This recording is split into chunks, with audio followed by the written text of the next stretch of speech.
This podcast is sponsored by nobody. Hey dudes, welcome to Splat from the Past, the only 80s themed horror sci-fi show where things can get totally radical. Now, I am so excited for today's guest. I've been wanting this person on the podcast since day one, and it's taken us 2 years to finally get a date set. And I'm talking about Joan Leizman. She was the quote-unquote audience participant on the Pee-Wee Herman Show, the 1981 HBO special. She'll be my sixth guest from that. Pee-Wee hypnotized her with a puppet named Dr. Mondo, and he made her take her dress off on stage. As you know, I love that special. I've been watching it since I was 3.5 years old. And I am so excited to get her on because, oh my God, it was just so outrageous and wild and awesome. And it's been a big part of most of my life. So that's why I'm happy to talk to her today. She's a former Groundling, she was a familiar face on TV. She guest starred on Bosom Buddies back in the day. What a Country, Bill Maher's Hard Knocks, Out of This World. She had a little bit part in The Wizard of Speed and Time, the Mike Jitlov cult classic celebrating its 35th anniversary. She was on Full House, and then the credits stopped, and I want to find out why the credits stopped. And it's going to be a great conversation to talk about that era of comedy in the 70s and 80s. And I need to thank Donna Kaufman for connecting us. Thank you so much, Donna. We love you. So yeah, here is my interview with Joan Leizman.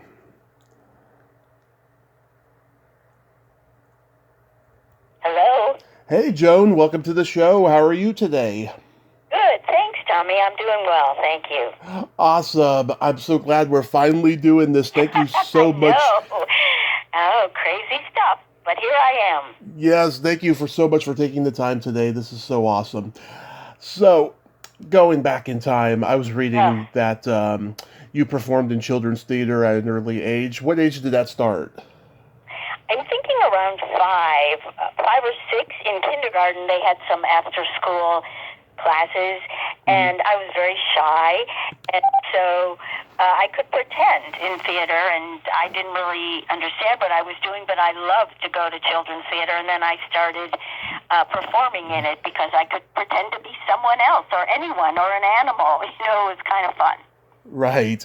You played a flying turtle and a dancing pig in your first show? I did. Well, I don't know if it was my first, but it was probably the biggest start, the biggest show. There was a children's theater called the Cleveland Heights Youth Theater, and they did a lot of children's shows, especially during the holidays. They do Peter Pan and Alice in Wonderland, and I loved going there. I mean, I was transported to another place, and I thought, wow, I want to do that. I want to make people feel like that. I just loved watching and going to the theater. Right. So you really got the excitement of performing live right away. I did. I mean, it was scary, but if I was another character, it was different. I was somebody else. I wasn't me. I was that other person. And so that's how I sort of got over the nerve part. Well, were your parents performers too? They were not. My father was a lawyer. My mother had a lot of artistic talent, but she stayed home. She painted somewhat and did stuff. But no, I was pretty much on my own. I had a brother who passed away. I was just on my own. And so at home, I do a lot of reading. I was kind of very quiet and shy. Yeah. So you were born in Cleveland and raised in Wisconsin? No, I was raised in Cleveland. I grew up in, University Heights, Ohio, it's called. Then I went to college in Wisconsin because education. My father was all into education, and I really wanted to come out to California, but my father said, no, you have to go to college. So I decided that, and this does not make any sense, I decided that Wisconsin was halfway out to California, so I started in Wisconsin. Oh, okay, because I remember you told Pee-Wee you were born in Cleveland, raised in Wisconsin, and then he starts snoring. I know, but that was just part of the joke, I think. I mean, the Cleveland part was true, but I went to school in Wisconsin, but I grew up in Cleveland. Nice, nice. And then you were at USC. Did you study theater there? I did study theater there. It was like a master program or something, and there was a lot of, we did a lot of plays because I really liked the live performing, so and comedy especially. And I met someone there who, for a few years, became a comedy partner. Oh, yes. Sokol, what was her first name? It was a guy, Gary Sokol, and we decided why don't we do some comedy bit? So we came up with a comedy team, and there are not many comedy teams, and at that time there were a lot of variety shows that wanted people. I don't know why. It was just a period of time, and we would perform anywhere and everywhere that they had an open mic night for variety acts, including, believe it or not, in Burbank they had a Der Wiener Schnitzel that had an open variety night. Wow. We would perform there. Wow, that is crazy. At a Wiener Schnitzel of all places. I know. I remember just going, really? Are we doing this? But I guess we are. So the people had fun. So, wherever they would let us in, we would go. At that time at USC, that was probably around the time Jerry Lewis was teaching film there. Did you ever see him around? We did not see him around. When I went there, I got into a screening pre-release of Young Frankenstein, and Mel Brooks was there. Wow. That must have been cool. Yeah. Yeah, so that was real interesting because it was a small group of theater and film students, and they hadn't released it yet, and Mel Brooks was so happy because he goes, you guys laughed in all the right places, now I think we're going to have a hit. So that was, interesting. Yeah. And fun. Yeah. So what was the act that you and Sokol did? We made up an act where he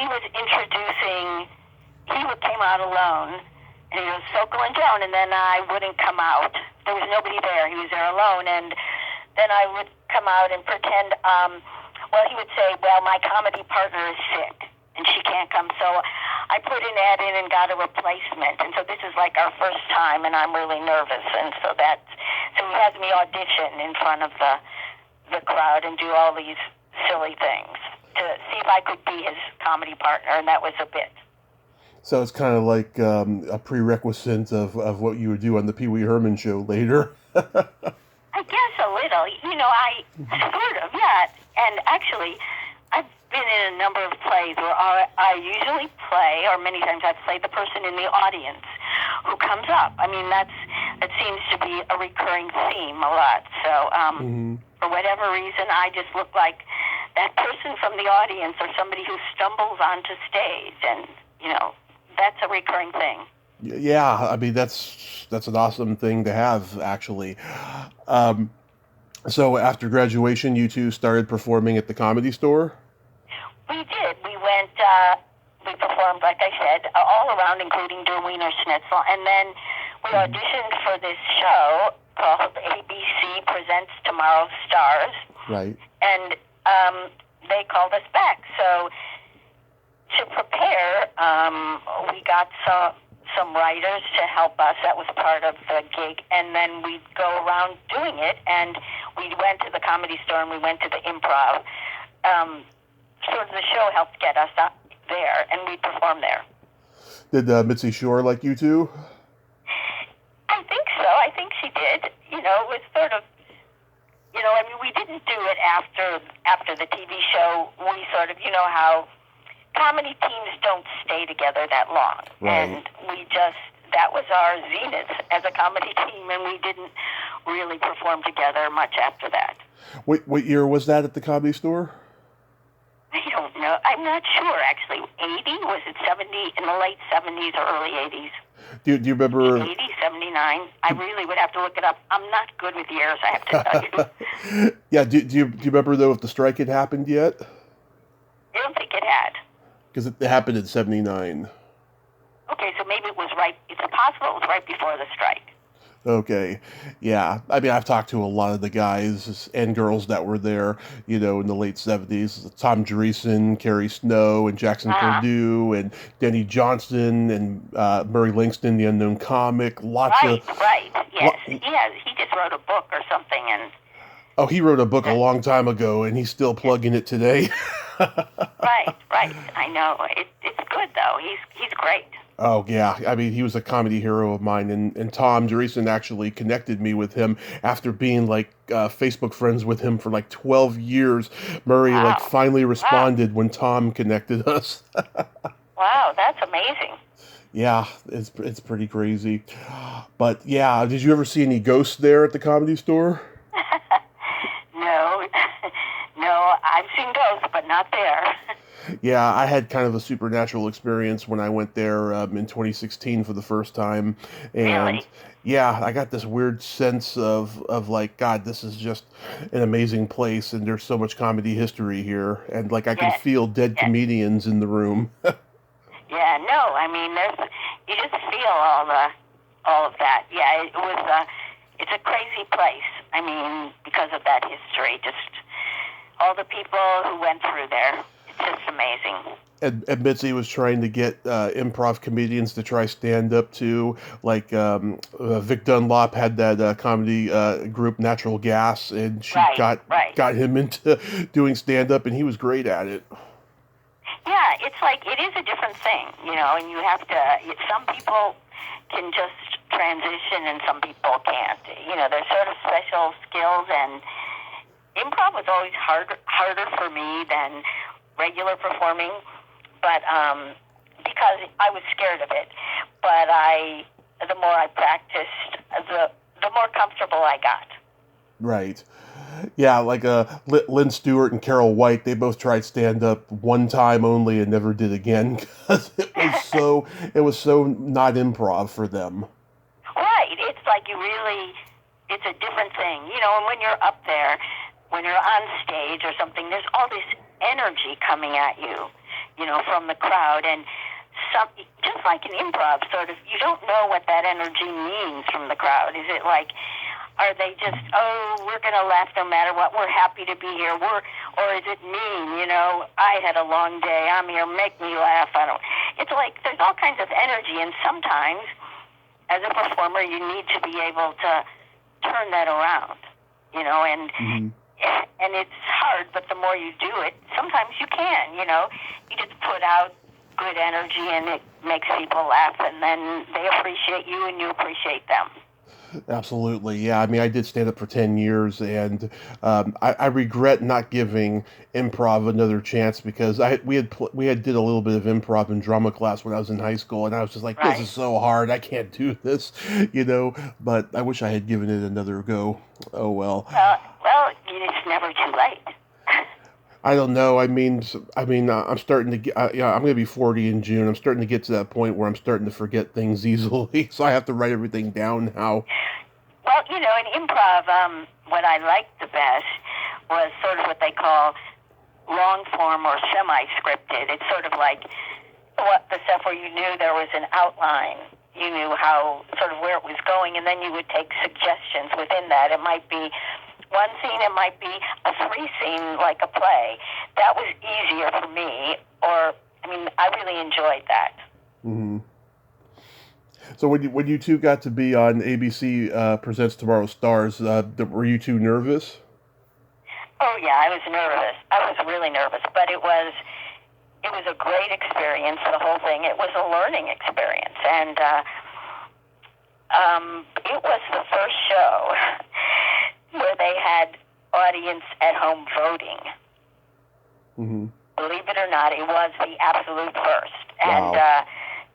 So there you go. I mean, quite a challenge at that time. And so I don't think they ever did it again. I think that was the only time they did that show. Interesting. Wow. Yeah. Did you two get to go on the Gong Show next?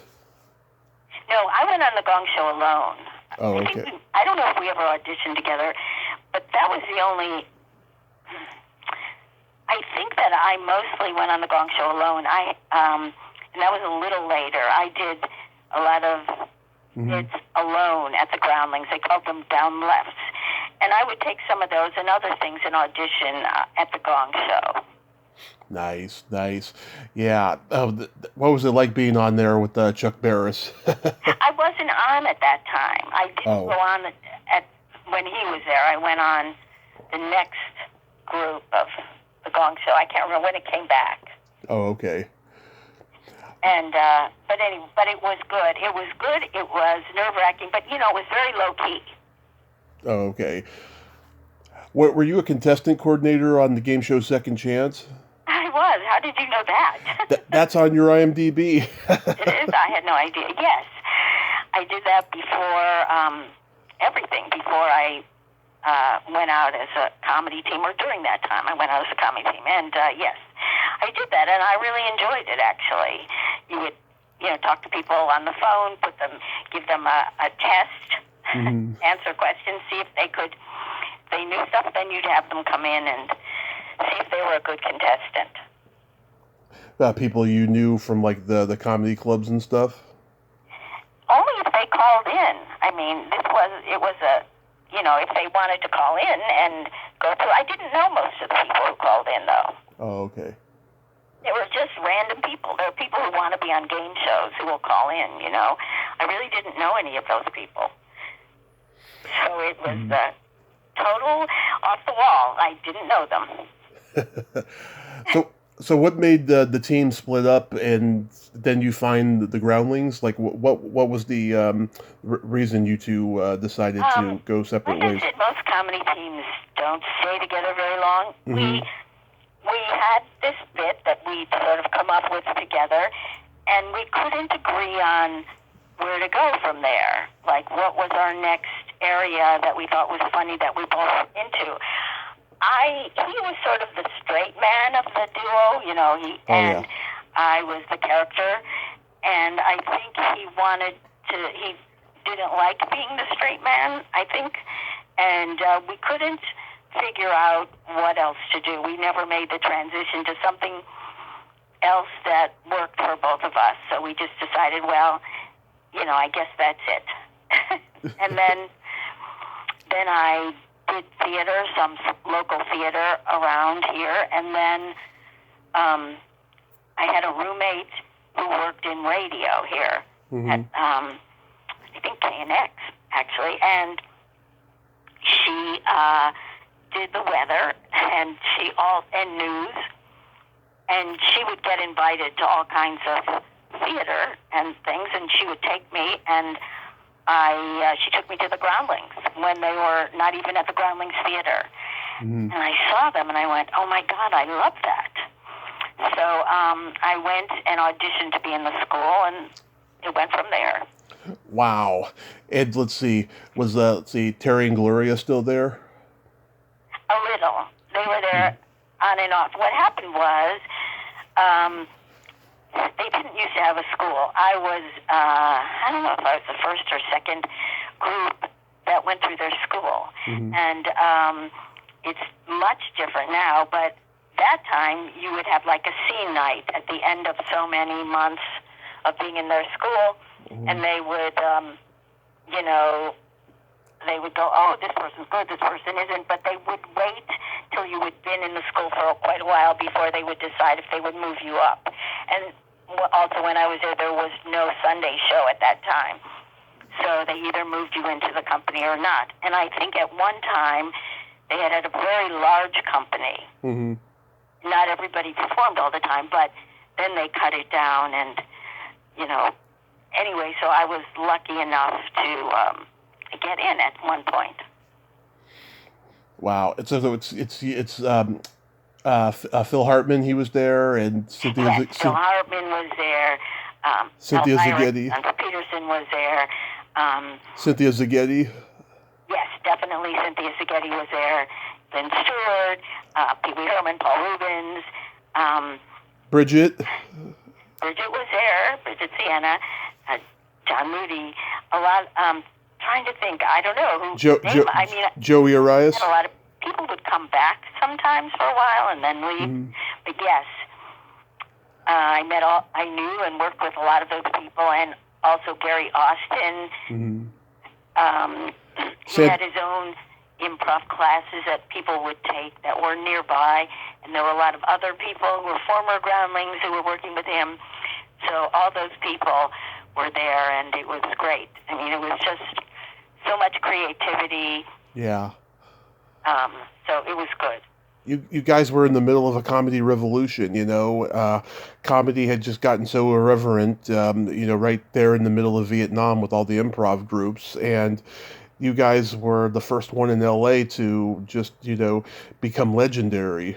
It's like... It was an exciting time. And let me tell you something sort of funny is that, interesting, well, where the Groundlings are now and Melrose, that was nothing. There was nothing around but old dumpy places at that time.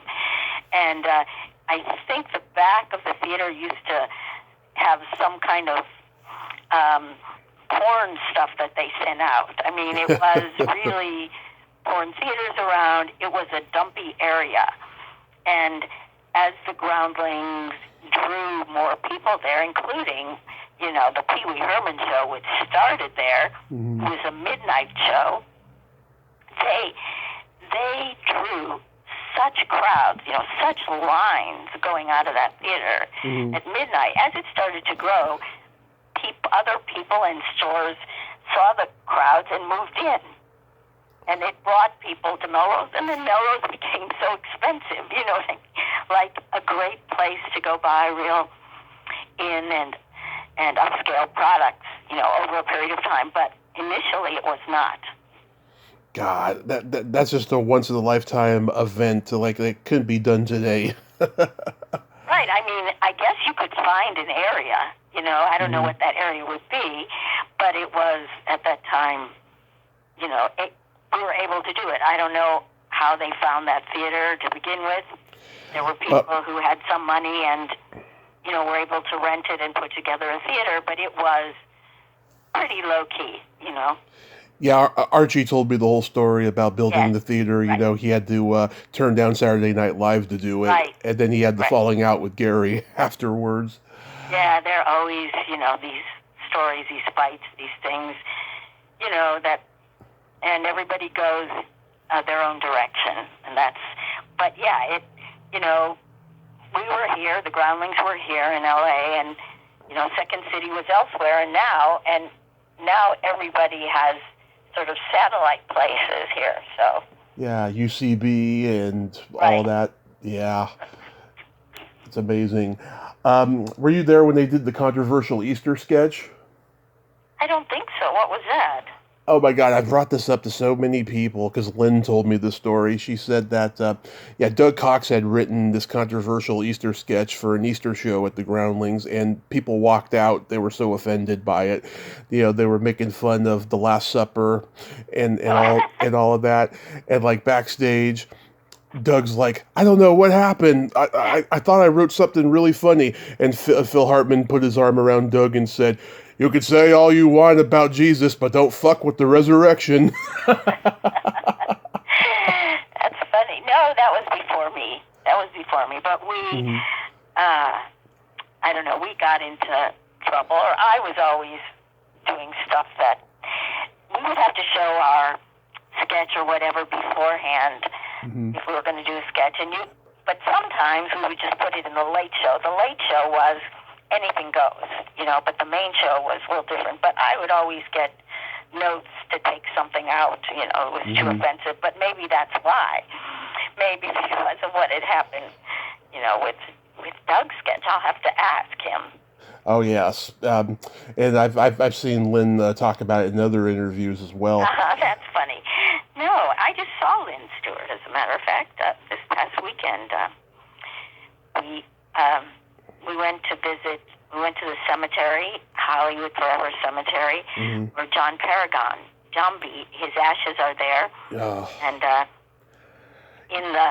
his ashes are held in this small replica of the box where his head was, in the Pee-Wee Herman Show, the little genie. Yeah. In a creche at the Hollywood Forever Cemetery. I loved him. Oh my God, I never got to meet him. By the time I started the podcast, I think that's when he was getting sick because I found out that he used to do Comic Cons and everything, and by the time I started going to conventions, he wasn't doing them anymore in 2016. So sadly, I never got to meet him. So, but he was he was incredibly talented, just an incredibly talented, very funny man. When he was on stage at the Groundlings, it was, the level of excitement was amazing. He was just great. He was always doing something that was, the audience couldn't believe it. It was great. In fact, we were just talking about this. He did a bit, and he only did it a few times, and it was called The Bag of Death. That sounds funny. And I was in it with him, as was Tress McNeil, and he wanted us as like ta-da girls, and he had this big black and white fabric bag, and he came out, and there were no words. The announcer just said, "The Bag of Death," and then they just played, like a drum roll. We tied his hands, we tied his feet, I think, and then we put this huge bag, he stepped in it, all around him, and we tied the top, and he was going to get out, of the bag. Yeah. Untie his hands and come out. And we kept pointing. But really what our job was to keep him from falling off the edge of the stage. That was the backstory. Because all you could see was this big bag just hopping, flipping around, as he tried to get out of the bag and untie himself, and he couldn't. So he kept, he was a gymnast. Yeah. And it was so funny. He was rolling around on the floor and flipping, and then at one point he, opened the bag and peeked out to see where he was, and just, but in the meantime, he almost fell off the stage. Yeah. Because he couldn't see where he was inside that bag. Yeah. God, it was so brilliant.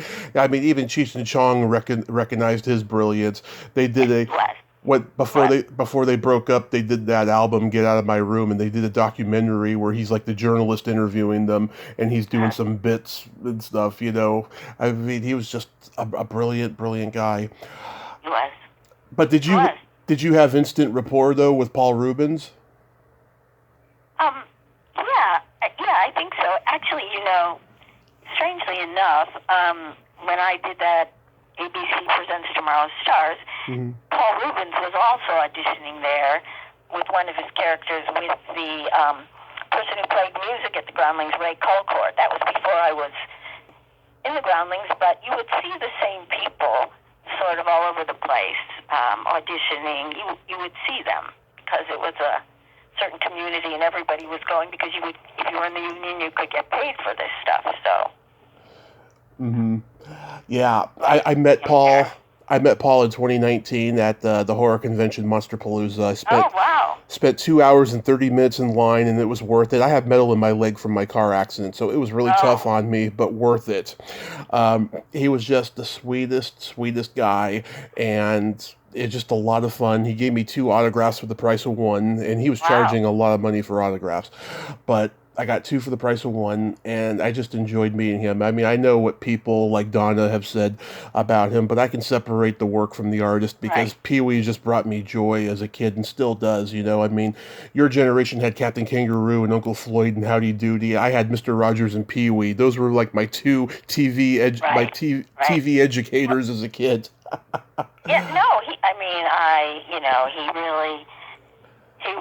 He's very brilliant performer. He really he still is.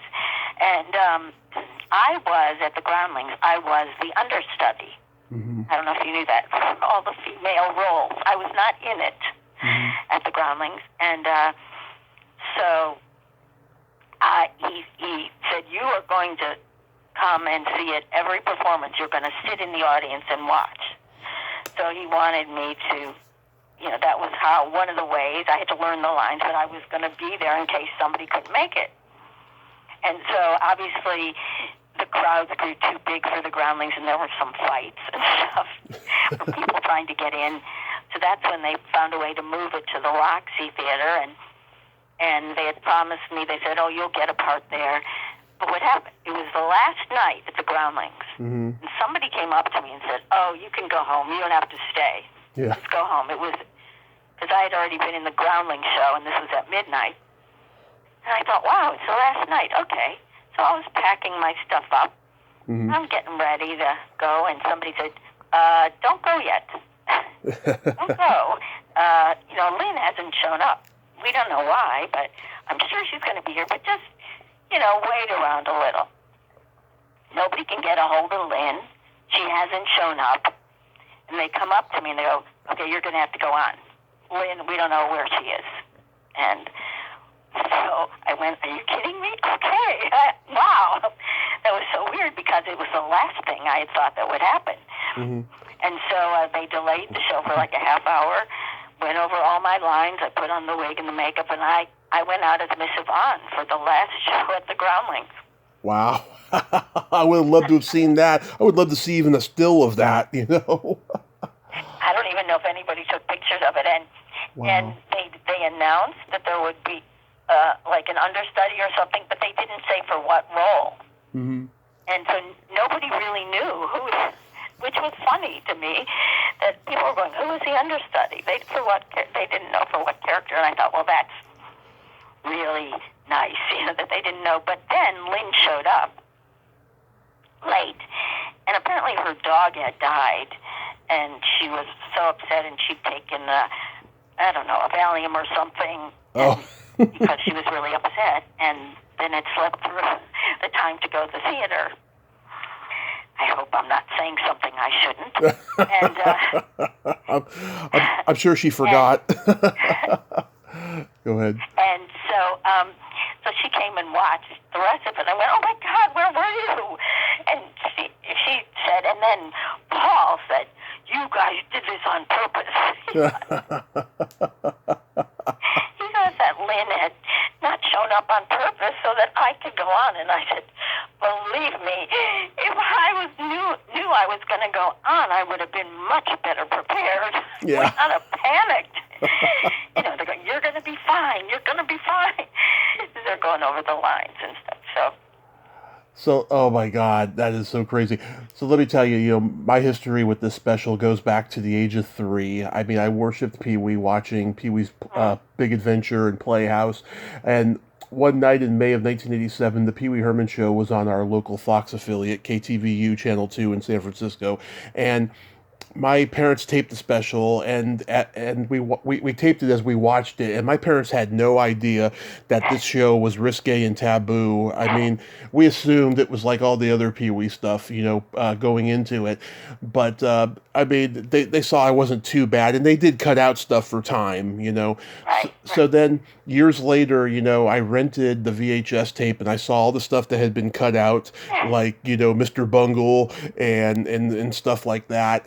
And, even I fell in love with it even more, and I still have that tape all these years of when we taped it, with all the stuff cut. And, I've talked to Lynn, Brian, Monica, Nicole Panther, Donna, and Tito was supposed to come on a few years ago, but then he disappeared from social media.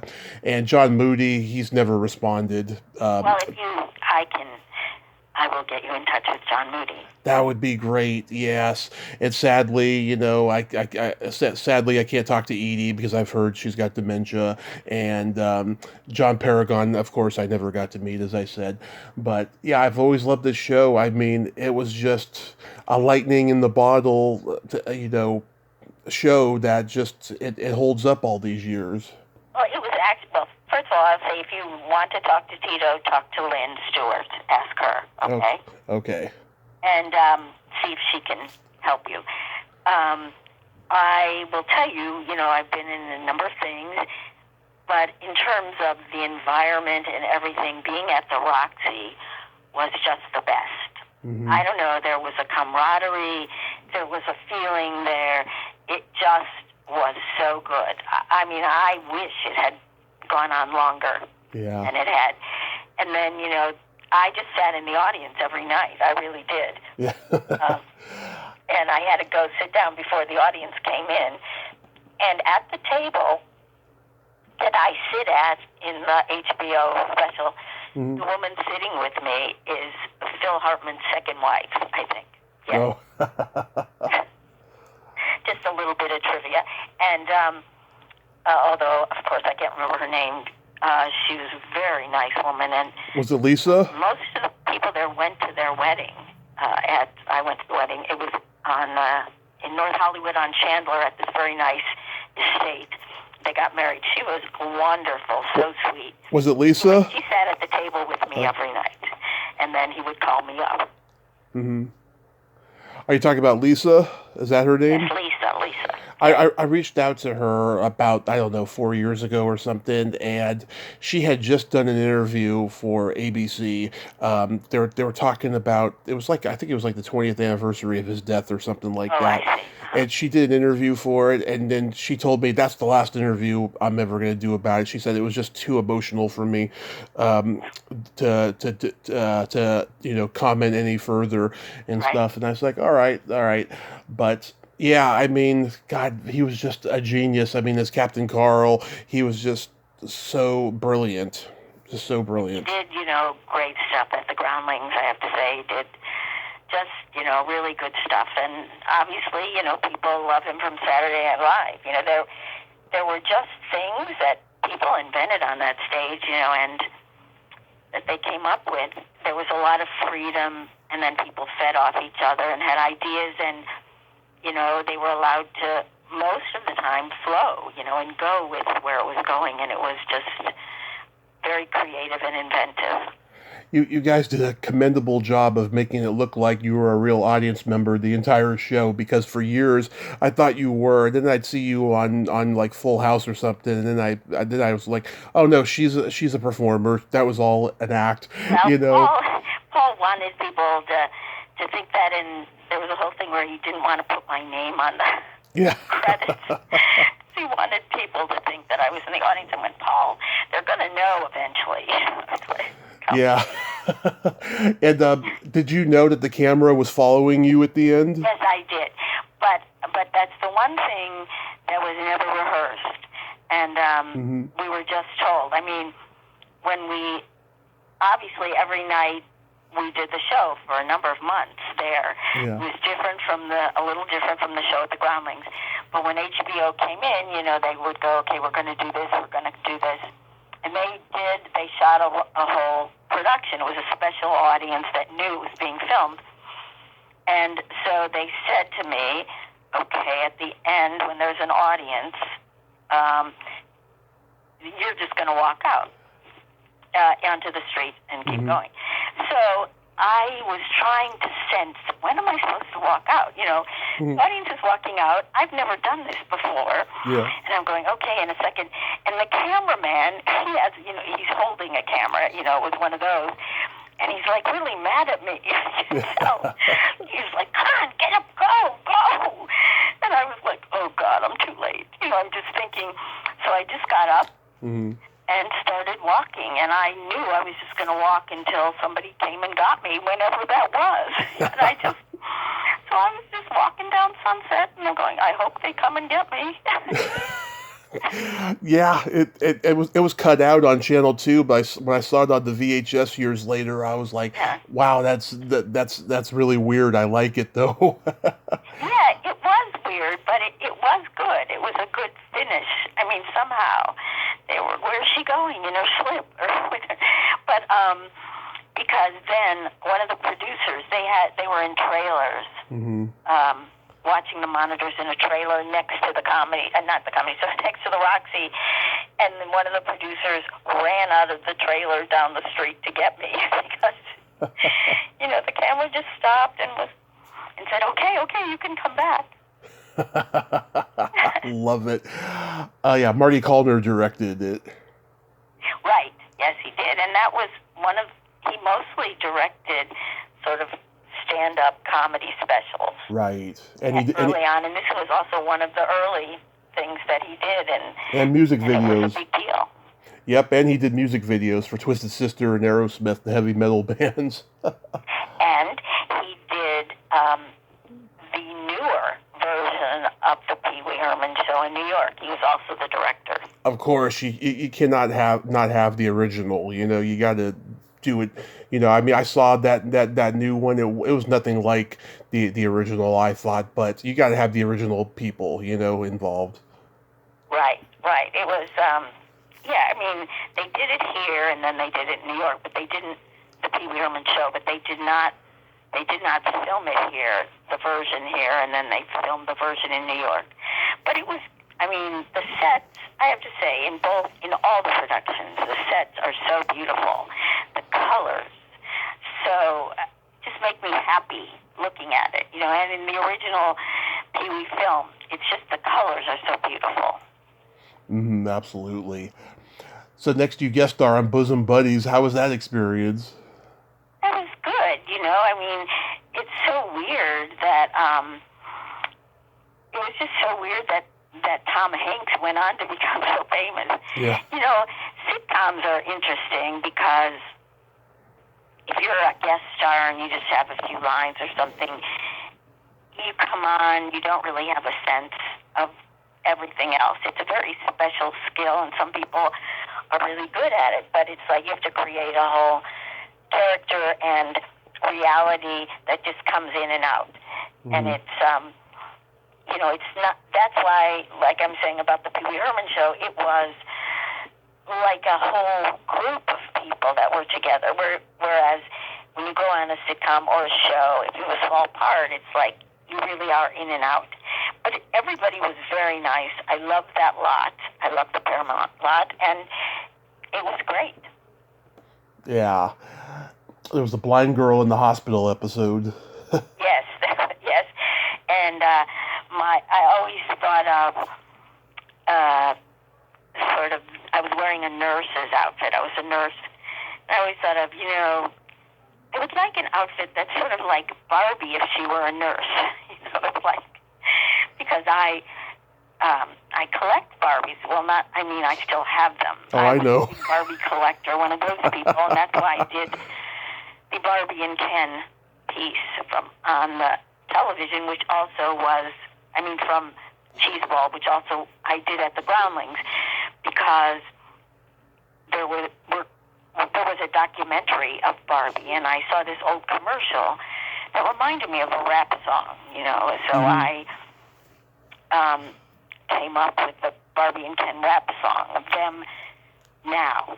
And so that, I could think Barbie as a nurse, Barbie as a this, you know, and it would be a little tighter outfit, a little shorter, a little sexier. That's always what I thought of as a Barbie outfit.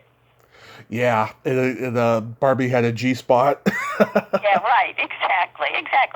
We see, that's the Groundlings sort of R or X-rated version. Yeah. They made me, one of my agents made me take that out of a sort of a video thing that I would send around because no, that's too dirty. So it's like, oh, God. I didn't want to offend anyone.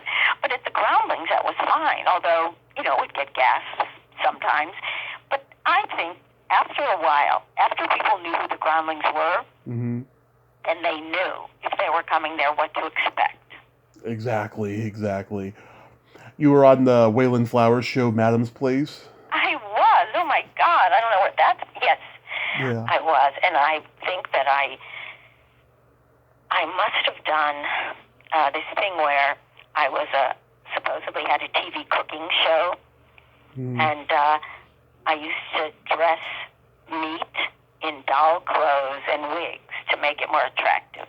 Yeah. And it was kind of goofy, but I did it very seriously, and I had to use real meat or it didn't really, you know, have the same effect. But, yeah, I did. I think I did that there. I don't know why. It was during that time when there were a lot of variety shows, and they were looking for people to come on and do their bits and interact. Yeah. I think one of the staff writers went on to be a writer on The Simpsons and came up with Waylon Smithers as a tribute to Waylon Flowers. Oh, that's funny. Yeah. And wow, young Corey Feldman was on that show. Judy Landers, Jay Leno. Wow. Yeah. Yeah, well, when they open it up to young people who are, in comedy or in that type of thing, then you get some interesting people who then go on to bigger careers. Yeah, I love the Paragon of Comedy. I've seen that special so many times. Oh yes, that was fun. We did that, a few of those pieces at the Groundlings as well, and they were adapted, like the one with the butthead. Yeah, I love that sketch. I like it because you and Edie are talking about dating men, and she says, "I went out with a video game freak. All he wanted me to do was play with his joystick." And I remember John does his Ramon Azteca character. And, I love that character so much. Oh, yes. it was the best. Yeah, he hosted like a music video show or something as that character. And yeah, he's playing the character, and Tracy Gold from Growing Pains is in the audience when she was like 12 or 13, and like he's being so perverted with her, and her dad is just sitting next to her laughing so hard at it. I was like, that could not happen today. No. But I'm sure that audience was invited. I mean, they had to work to get tickets to that. So I'm sure her father knew what was going to go on. Yeah, and of course, him and Paul were playing those two fat characters that they used to play. Yes, they did that at the Groundlings too, Pizza Man or something. Yes. Yeah. Yes, they did that at the Groundlings. There were a lot of sketches that were classics, from the Groundlings, and he would take what he liked. His Richard Burton character. Mm-hmm. That was a good one too, and his workout character. He was kind of like a Richard Simmons. Yeah. Yeah, he was very, very talented. I mean, he used to do an improv song, Mr. Excitement. Did he do that in the special? I think he did. I think he did, yeah. Yeah, but he used to get a suggestion from the audience, and it was just so exciting. It was exciting, and he'd do the splits and all this stuff while he was making up, the lyrics. Yeah. It takes a lot of skill to do that. Oh my God, it does. I mean, it was just so exciting. Yeah, but Cheeseballs presents. I like this too. I've talked to Mike Siegel. Him and Peter Lucchese were a comedy team. They were in it. Peter unfortunately passed away before I could talk to him, but Mike lives in England, and I talked to him. Angeline was in it. Oh yeah. And Alfred Soul was a director. Yes. I tried to get in touch with him before he passed because he directed a horror movie I like called Alice, Sweet Alice. Right.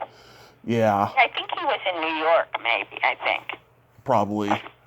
Working on a show as art director before he passed away. Yeah, because this special reminded me of like the Groove Tube and Kentucky Fried Movie and Tunnel Vision, all those 70s sketch movies, Right, exactly. Well, the people from Kentucky Fried Movie, I had seen them when they were performing in theater, and they were great. They were really good. Yeah, I actually talked to the Zucker brothers' cousin who was in it. She was the anchor woman who gets shot with an arrow. Was it Melanie Chartoff or? Oh no. Somebody else. God, what was her name? I have to look it up. I'm Facebook friends with her. It'll come to me. But she came home from college and found out she had cousins that she didn't know she had that were trying to get into show business. They had written this play called The Kentucky Fried Show or whatever, and they gave her a couple parts in it, and then the movie, and then she's been in every one of their movies. Wow. Yeah. Well, when they did the theater, they were one of the early people who put video into their live theater. Oh wow, I didn't realize that. Yeah, back in Wisconsin they did that, and I think out here they somehow had this group of people sitting sort of like in on the stands of a tennis tournament, and they would have turn their heads to the right and then to the left, and they'd put that on all the walls when you walked into the theater, like they were looking at you. It was good. I mean, it was really early in the whole mixing video with live. Wow, and of course everybody does it now, but wow, I didn't even realize that. Yeah, so they're very talented, very talented. Mallory Sandler, that's her name. Oh, right, yes, right. Yeah. Oh, if Melanie knew that you thought it was her, she'd take it as a compliment. You did this TV movie with Harvey Korman called Gone Are the Days. Do you remember that? Yeah, I don't even remember. I just had a small part in that, and I can't even Gabrielle remember Beaumont. much of it, to tell you the truth. Yeah. But you could tell me it was a small role. That some of the times I'm in a movie or had a small part, and honestly they don't give you the full script. You know, so it's like you just have to know as best you can what you're doing in that scene, and it's one scene, and then the rest of the movie, goes on, and that's it. And you have to go see it. So I don't think I ever knew what the whole movie was. Yeah, Gabrielle Beaumont. Embarrassed to say. Gabrielle Beaumont directed it. She did this really funny movie called He's My Girl, and Jana Nirvana had a role in it. She played like a Swedish salon girl. Right.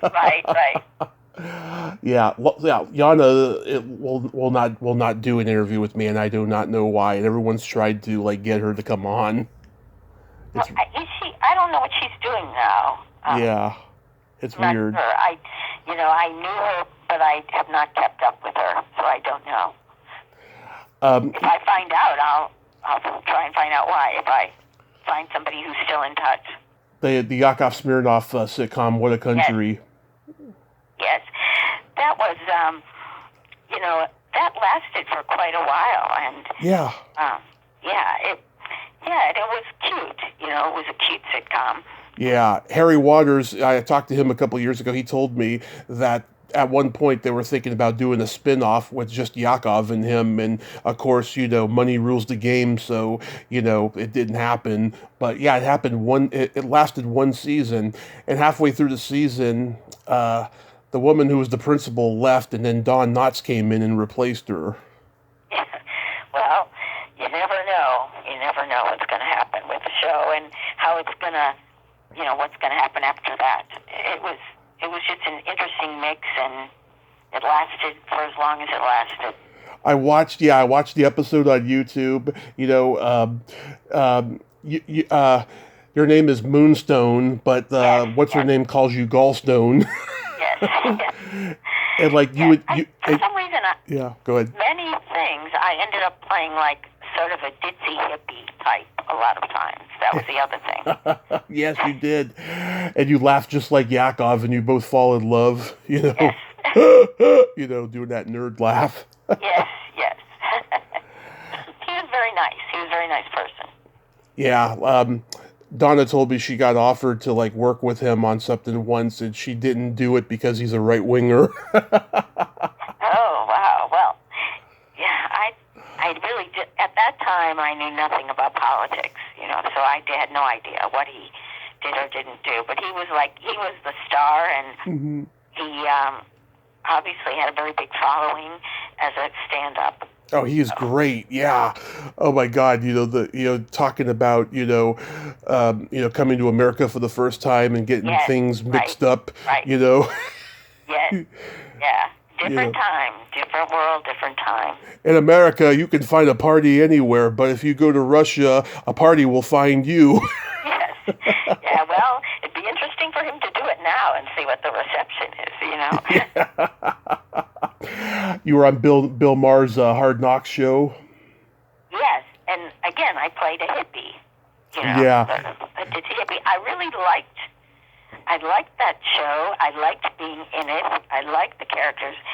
It's not something that Bill Maher usually does. He's done a few roles, but mostly he plays himself and does his stand-up or his show as himself. But I liked him in that. I liked being the other people in that, it was a very good experience. Tommy Hinckley was on there. Yeah.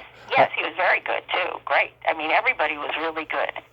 Yeah, this was probably the last of the three-camera sitcoms that Showtime did in the late 80s. They did Brothers and it's Gary Shandling's show. Right. Yeah, right. there's like no more three-camera sitcoms on Showtime.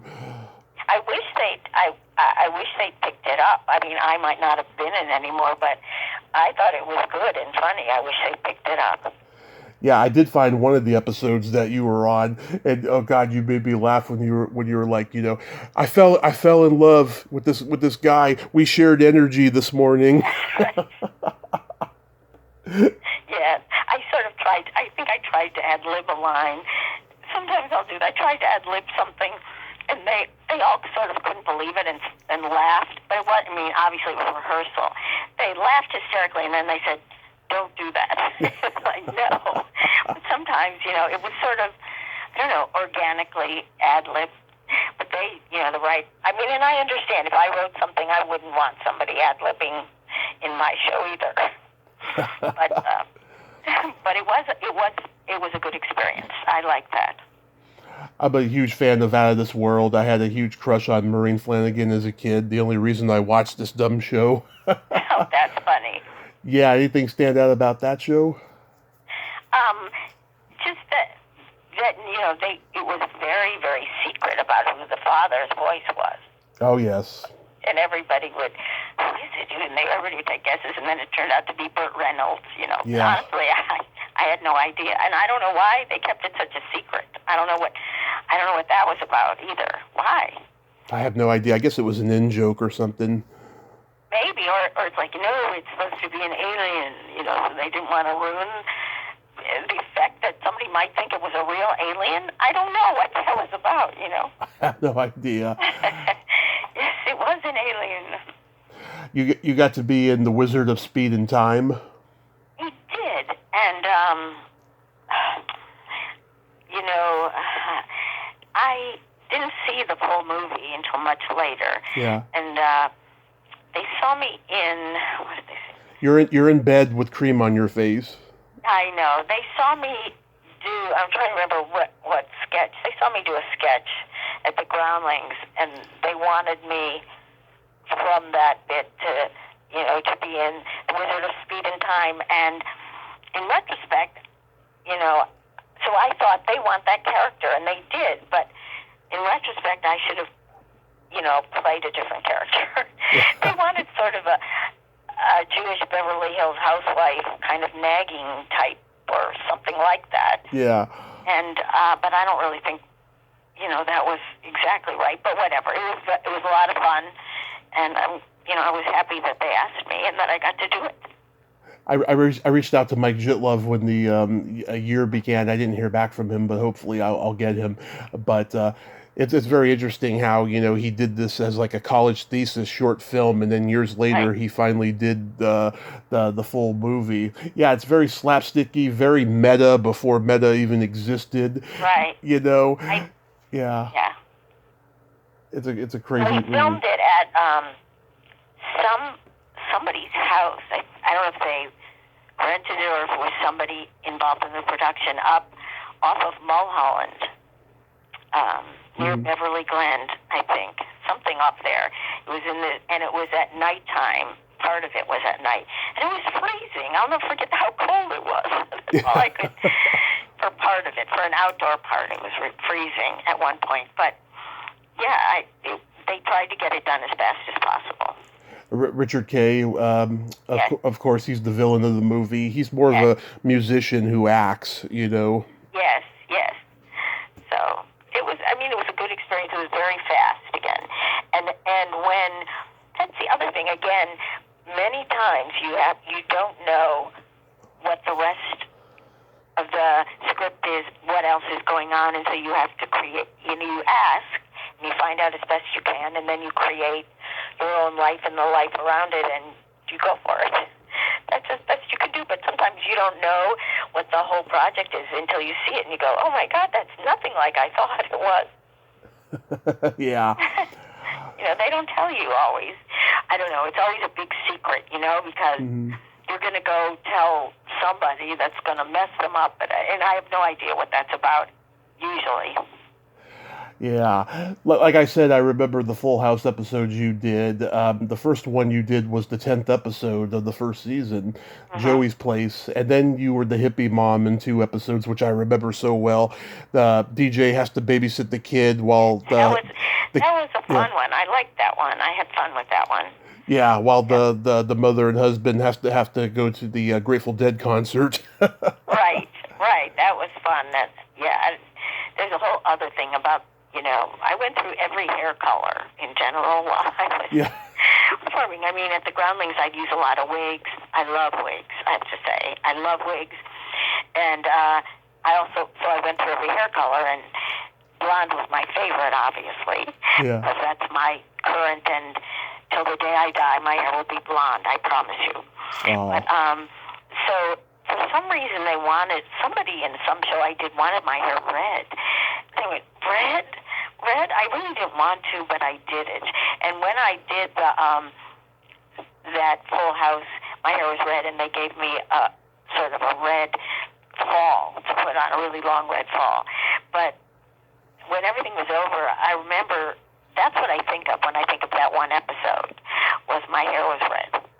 And how long it took me to get it back to blonde. That's all I could think.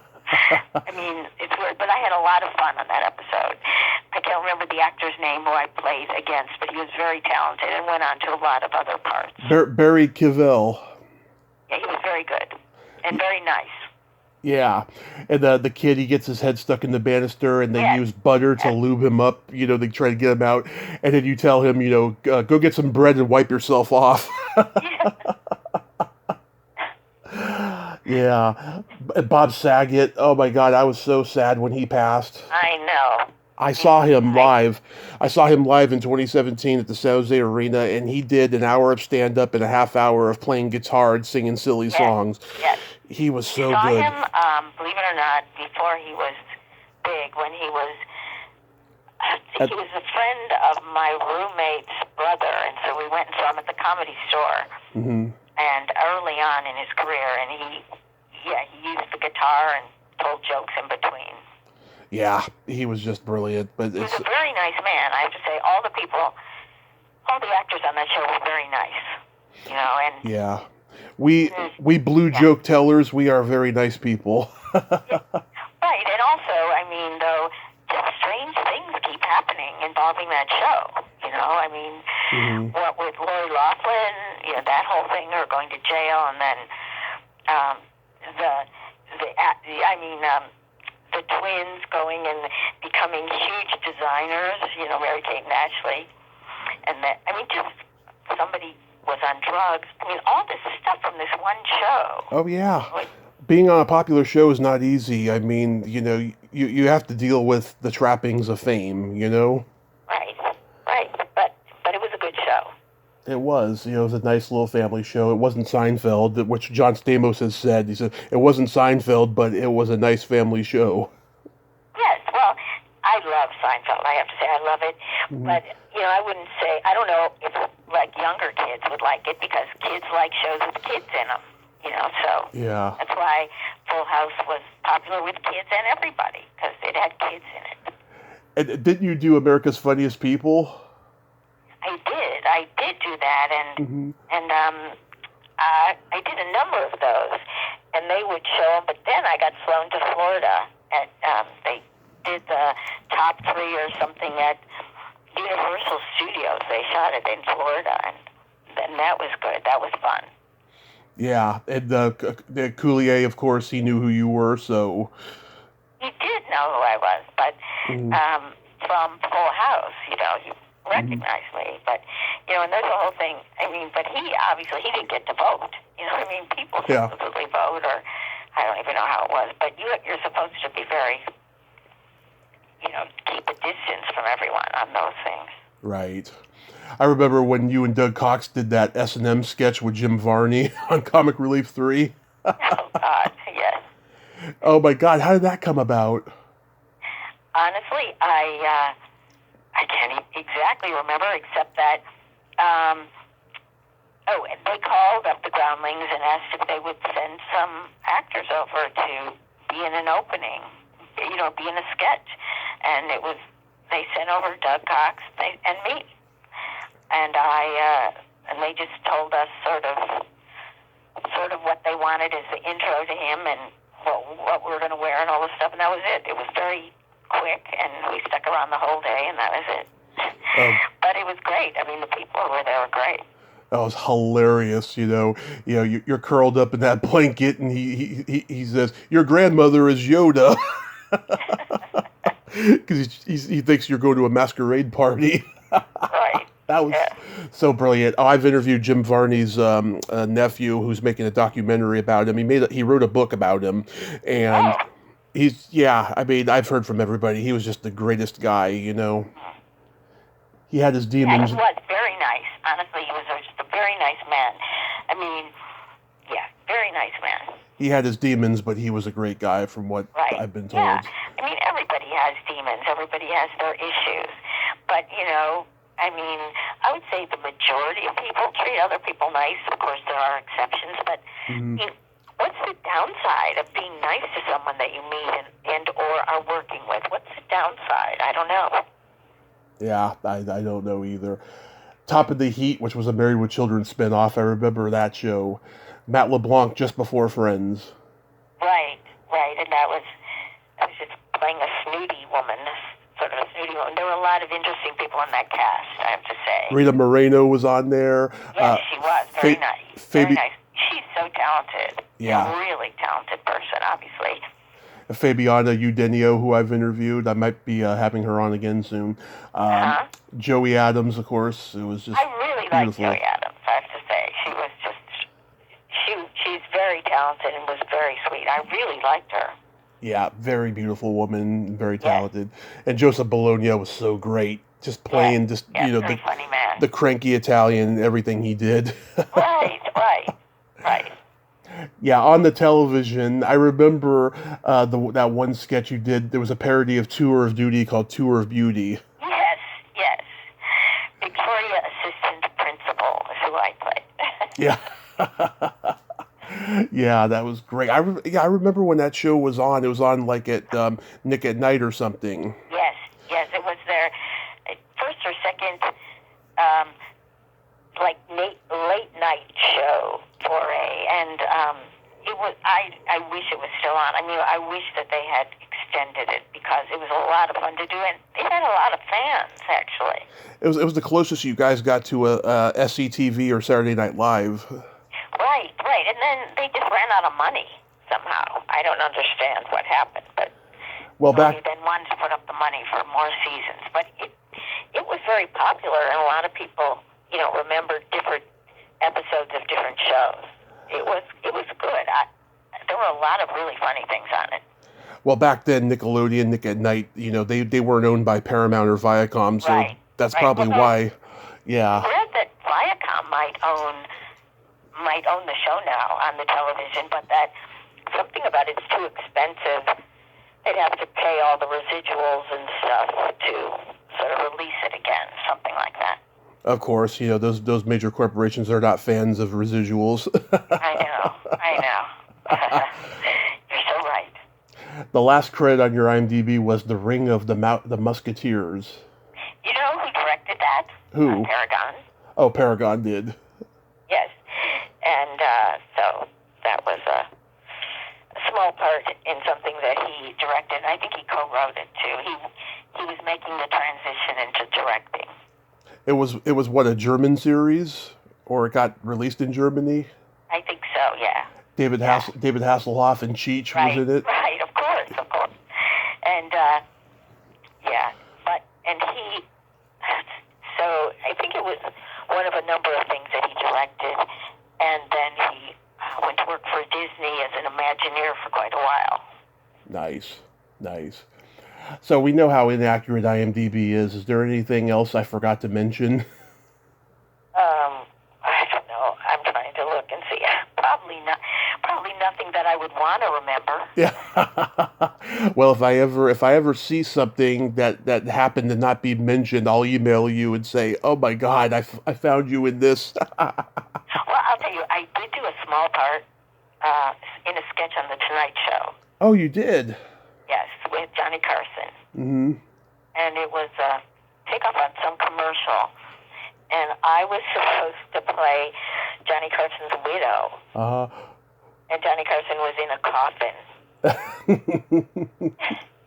And at the end, he sits up, in front of the coffin. But it's like, and he was very sweet and was introducing himself. And I was like really nervous because, I don't know, it didn't feel right that I would be there mourning Johnny Carson and he's in a coffin. It just didn't feel good, you know what I mean? So I was really nervous. But but it was funny. It was a funny sketch. Were you kind of auditioning to be a Mighty Art Carson player? Well, I don't know. I only knew that one woman who was in there. I didn't know that they had a specific group of people. Yeah, there's Carol Wayne, and then she left, and then Teresa Ganzel came in. Teresa Ganzel was the only person I know who was in it. I didn't know that other people were in it regularly. Yeah, Teresa, one of my favorite interviews, such a sweet lady. Yes, very sweet. She was really weird. Well, I used to see her in a lot of auditions for commercials because we are somewhat of the same type. We would go out for the same commercials, and we would see each other. And when you see the same people, you sort of, you know them, and you sort of say hi. And so for a long time, I was taking ballroom dance classes, and she came in to take a ballroom dance class with somebody. And that was kind of funny to have her. We were both ballroom dancing together. I mean, not together, but it was, I don't know, it was a funny class. Mm-hmm, yeah. You can ask her if you ever talk to her again about her ballroom dance experience. Yeah. Well, she was in an improv class with Michael Keaton and Danny Mora, she told me. Oh, well, that's interesting.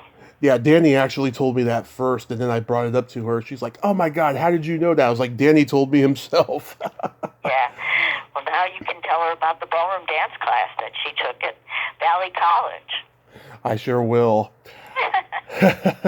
So why did the credits stop after a while? I don't know. I got into writing, but there were some things in life that sort of happened that made me have to fly back to help my parents, and different things happened. And so I wasn't here for the auditions. Mm-hmm. I mean, I did do some commercial work that I could do because it was much quicker. They would have the audition, and then the commercial would be within a week or two. But I just, I got into writing, but mostly I was out of town a lot, trying to help my parents. What did they have a business that was failing or something, and you just there were health problems. Mm-hmm. First with my brother, then with my mother, and it seemed like I was the only one who they would call to help, that I could calm stuff down and be there. It was just problems over a long period of time, and I had some choices to make. And so it's not like I said, don't send me out, but it's like they couldn't, if they submitted me and then they said, okay, we want her to come in. Well, I'm sorry, she's out of town. And that happened a number of times. So, it just was. And it just sort of happened. And so then I just got into writing. But I would certainly happily, do stuff again. I really enjoy, creating things that I'm in. Mm-hmm. And that's what I'm sort of working on now. Some things I'm writing that, maybe I'll do on YouTube or something like that. You should start a channel.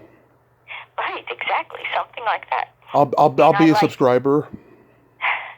Never know.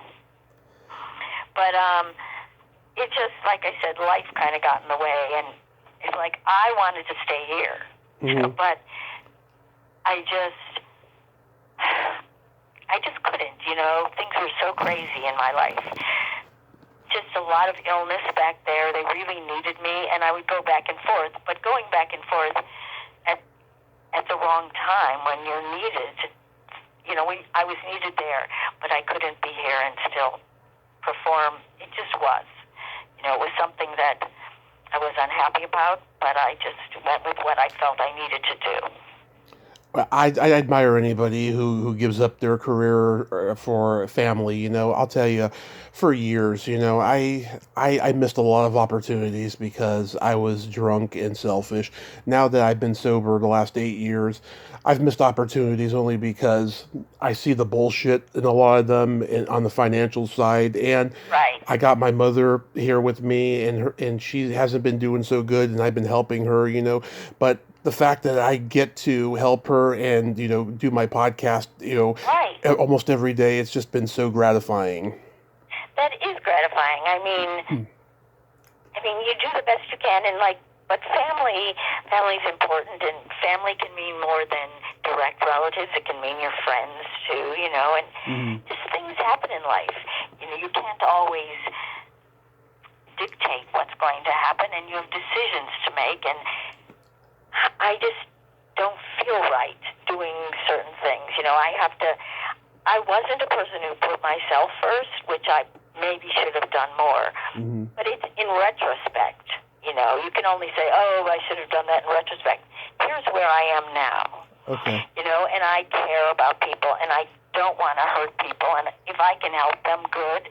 But I also need to look at what I want to do. And so that's sort of where I am. But yes, I think you see a lot about a person in terms of how they help the people in their life. You know, I think that's important. That shows a lot about people.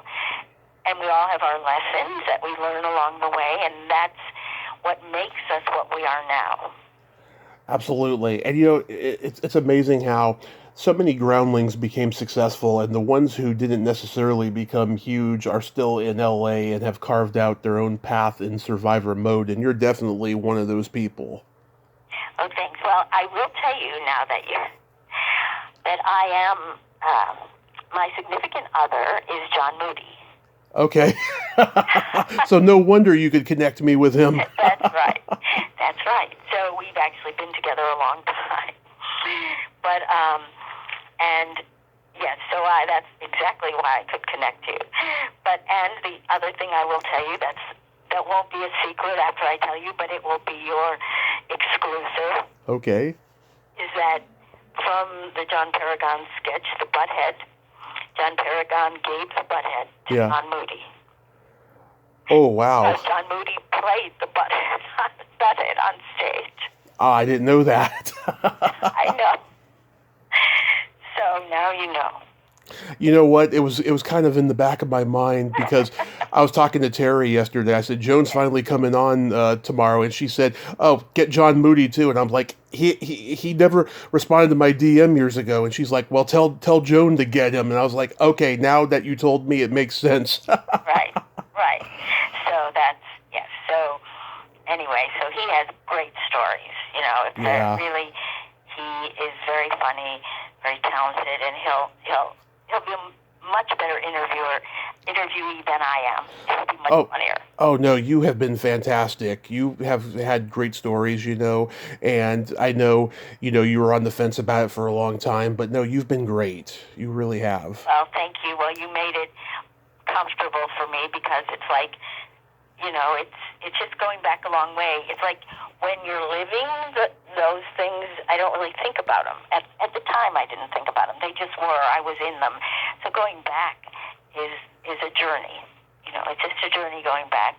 And I think about all the people who were there and the people who I stayed friends with, and it was an interesting time. It was, Now I just have to sort of decide what. I miss the creativity with all those people. There are some of the groundlings who used to be together who are still working out together in a class. There are some groups of them who are still doing it. They don't necessarily perform, but they sort of perform for each other. So I'll just tell you that as a side note. Awesome. Real quick, let's play my secret silly game. Uh-oh. This is a series of silly slumber party questions, no win or lose. It's just pure fun. And how the game works is I ask you the question, you answer it, and then you ask me that exact same question and I answer it. And feel free to comment on the answers because they might be funny. Okay. Joan, are you ticklish? I am. Yes. Are you ticklish? I am so ticklish that if you tickled me without warning, I might hit you in the groin. Oh, my God. Is your belly button an innie or an outie? It's an innie. Is your belly button an innie or an outie? It's an innie. Okay, well, maybe we're twins. Yeah. What color are your toenails painted? Sort of a metallic pink. Nice. What color are your toenails painted? Right now they're not painted, but last time they were Easter egg blue-green. Oh, I like that. You know, I have that nail color, sort of a metallic-y blue-green. Mm-hmm. Yeah, I like to go elaborate. Yeah, exactly. Why not? Yeah, I like to put a lot of effort into it. I don't go to the salon anymore because inflation has gone up, so I just do it on my own, you know. Yeah. What would you say is your best personality trait? I'm a good listener. You are a very good listener. Thank you. And what is your best personality trait? Being that I'm a Gemini, I have empathy and I have no filter. Wow, that's good. Yeah. Good combo. I like that. Absolutely. And then my favorite question, is there a stinky smell that just makes you gag?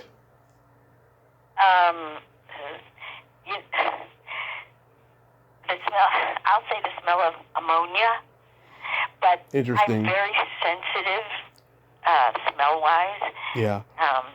So there'd be many things, but I'll just say ammonia, cleaning products. Interesting. Yeah. What is the stinky smell that makes you gag? Either farts or feet.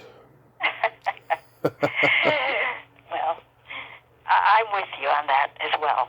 Those are the classics. Joan, I can't tell you what a tremendous honor this has been. I thank you so much for finally doing this, and I'm going to go cry later because dreams do come true. You're very sweet. Thank you for sticking with me all the times that I said, well, I'm not sure. I don't know. Maybe later. But here I did it. Okay, and I'm still alive. Yes, I'm so glad, and I hope your dad pulls through, and you just continue living happily. Thank you, and you've sort of brought me back to a lot of places that I hadn't thought about, and it made me realize that I have to redouble my effort on my writing. I mean, I've been writing, but I need to go further than just than what I've been doing, and so that I feel like I'm creatively fulfilled. I mean, I need to work on that so I can get out there. Yes, I'm so glad Donna connected us, and so let me know if John would like to do it. And I know you mentioned, what's his name from Slumber Party Massacre? Oh, right, Michael Villela? Yes. Are you interested in him, or? Yeah, I like that movie. I've interviewed a couple people from it. Well, I know he goes around to those I don't know if it's Comic-Con or Horror Fest. The horror conventions. Yes, he goes and signs autographs. He's gone to a couple this year, so awesome. I will reach out to him if you're interested and give him your email or your email. Let me know. Email is good. Yeah. Okay. That would be great. Well, you have yourself a great day and be safe out there. Thank you. You too, and I hope the rest of this year is the best one yet. I hope so too. Let's hope that the whole world will have some satisfaction by the end of this year. It would be good because it's time. We've had a really bleak number of years, and I feel like we're just waking up to the sun. I agree. Okay. Have a great day and be safe. You take care. Thank you. Bye. Bye-bye. Well, there you have it. Joan Leizman, ain't she a sweetheart? Oh my God, what a great lady, great stories, and wow, Joan and Mailman Mike and Joan, who would have thunk? But that is so awesome, and if he's willing to do an interview, I'll certainly have him on. It would be great. Oh my God, the typical Mailman Mike. That's so awesome. Well, but I have to give a thanks one more time to Donna Kaufman. Donna, thank you so much for connecting me and Joan. Love you, hun. Well, until next time, this is Tommy Throwback Kovac saying there's no shame in living in the past because the present sucks. Later, dudes.